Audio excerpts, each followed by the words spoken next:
Hello, everybody, and welcome to Religious Education Initiative, Week 21, Day 1. We're continuing our way through the book of Exodus. Last week, we saw how God provided food for the people of Israel in the wilderness and how he established for them the Sabbath day of rest on the seventh day of the week. This week, we're going to skip ahead a few chapters. We actually already read from Exodus chapter 17, the next bit after the manna, back in week 3 on September 14th, when the Amalekites attacked the Israelites and God gave victory to Israel through the sign of the cross when Moses raised his hands like this. This week, the Israelites are going to arrive at the mountain of God a few chapters later, at Mount Sinai, and God will speak to them and tell them what his purpose for them is. So, on the third new moon, after the Israelites had gone out of the land of Egypt, on that very day they came into the wilderness of Sinai.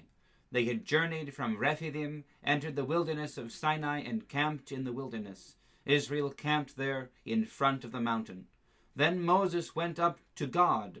The Lord called to him from the mountain, saying, "Thus you shall say to the house of Jacob, and tell the Israelites, you have seen what I did to the Egyptians, and how I bore you on eagle's wings, and brought you to myself. Now therefore, if you obey my voice, and keep my covenant, you shall be my treasured possession out of all the peoples.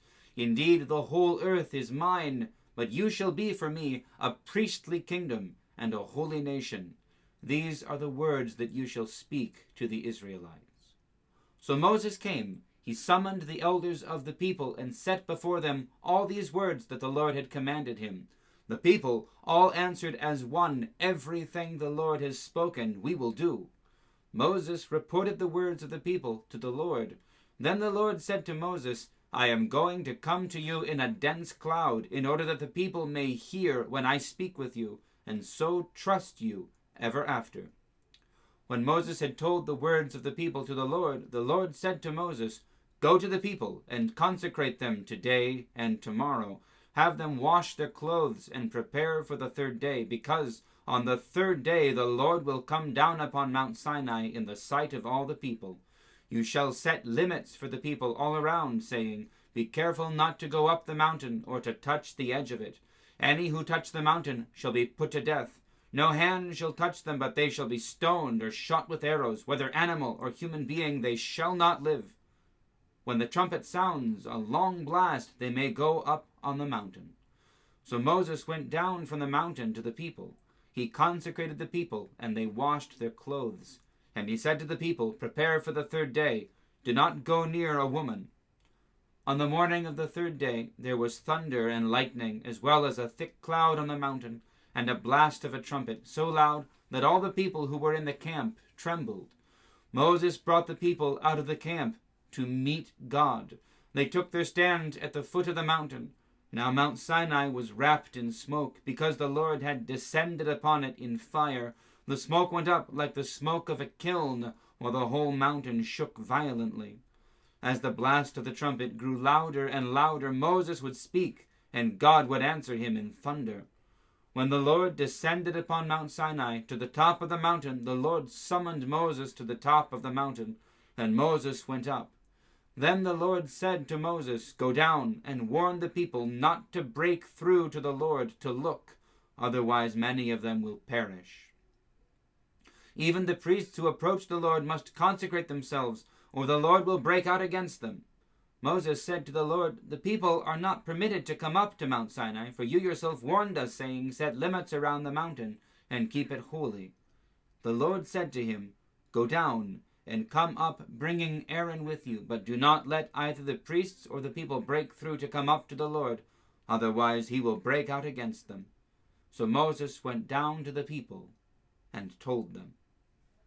Now, this is sort of the first of a two-parter, because immediately the next thing that happens is God gives the 10 Commandments to the people. We'll read that next week. But there are a few things we should pay attention to and make note of here. First, this is the reason that God has brought them out of Egypt. From the very beginning, he said, tell Pharaoh, let my people go so that they can come into the desert and worship me. So this was always the plan. God wanted to bring his chosen people out to the mountain where he would meet them, where he would reveal himself to them, where he would set them apart as his people. And what he says is that they are a priestly nation.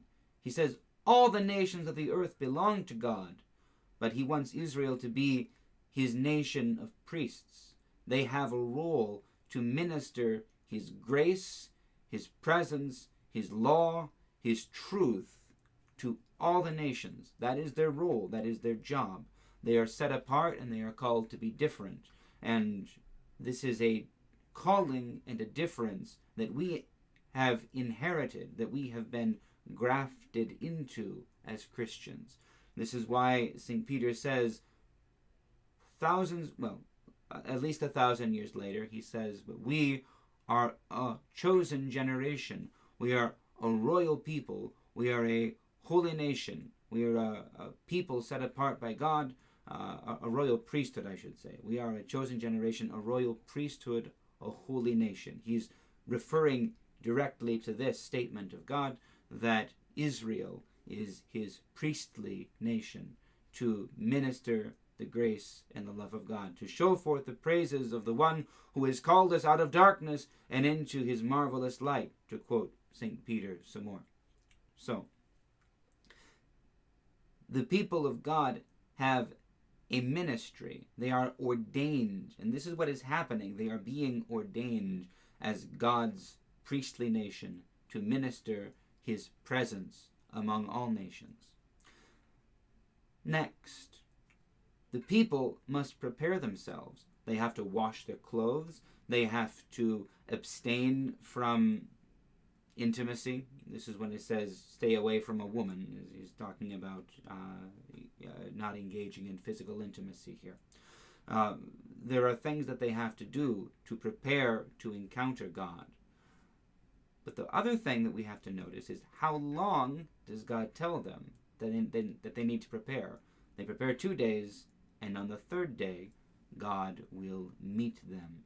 He descends on the mountain in the cloud, with the fire, with the thunder, and the earthquake, and all of these wonders. And we see these same wonders again when the Lord is crucified, and when he rises from the dead on the third day.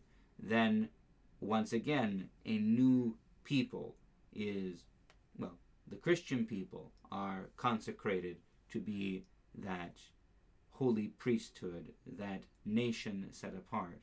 They are united with Israel of old. The old covenant is extended and becomes the new covenant, and we are a part of this. So, on Wednesday, we'll talk about how we approach God, which is not on a mountain, although we do it in an elevated place, because the place where we approach and encounter God is in Holy Communion. So, we'll wait for that. For now, I'll see you all on Wednesday. God bless you.